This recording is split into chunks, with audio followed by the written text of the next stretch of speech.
Kecelakaan terjadi di Jalan Lintas Prabu Mulih, Muara Enim, tepatnya di Desa Gunung Megang, Kecamatan Gunung Megang, Kabupaten Muara Enim.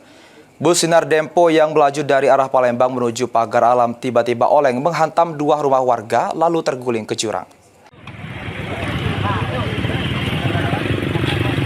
Musibah kecelakaan terjadi di Jalan Lintas Prabu Mulih, Muara Enim, tepatnya di Desa Gunung Megang, Kecamatan Gunung Megang, Kabupaten Muara Enim.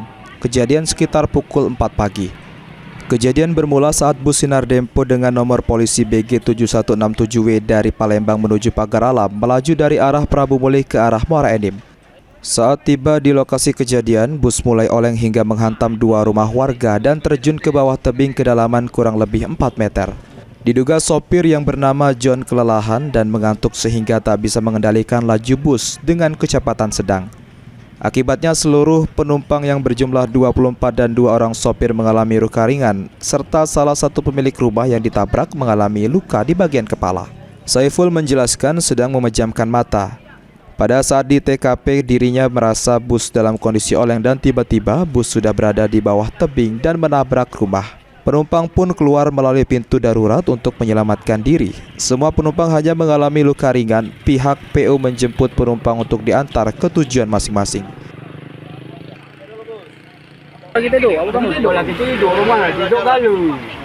Tahu-tahu lah jatuh di dalam itu Pak ya. Lah miring-miring rakasa, miring-miring jauh tuh. Komarudin mengatakan sebelum kejadian dirinya sempat tidur di warung yang menyatu dengan rumah. Kemudian terbangun menuju kamar tempat istri dan anaknya tidur. Selang beberapa menit terdengar suara keras dari rumah bergetar. Ternyata warung dan rumahnya sudah dihantam bus. Beruntung keluarganya tidak terluka, namun anaknya yang kecil mengalami trauma.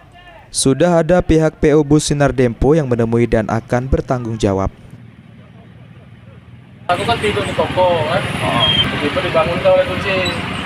Karena aku ngambil selimut belakang, belum lagi 1 menit mobil itu nyampe. Langsung rumah goyang, aku antar anak ini dulu kan, selamatkan anak ini. Kalau ke alhamdulillah kate. Yang ada cuma anak yang gadis paling kecil itu yang trauma. Pihak PO bus Sinar Dempo sedang melakukan evaluasi barang dan motor milik penumpang yang berada di dalam bagasi bus. Sedangkan pihak kepolisian sudah meminta keterangan dari sejumlah penumpang. Mardiansyah, PAL TV.